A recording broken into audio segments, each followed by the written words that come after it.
Was heißt übernachtet? Gepennt kann ich nicht sagen. Ich kann ja nicht schlafen. Ja. Also meistens schlafe ich ja also auch und dann will ich das gar nicht mehr mit. Aber so ab und an wache ich nachts auf. Das Apnoe hat er heute nicht. Schlage ich kurz aus.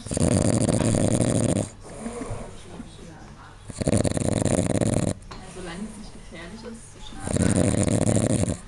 Ja, schon Atemstillstand. Manchmal so, nur vor der Tür. Ja, manchmal so 4, 5 Atemzüge. Ich glaube, der Gary kommt gerade von Autos, oder? So, Wie schwer? Ich will mal 18 Liter fahren, wenn ich das nichts bin. passiert.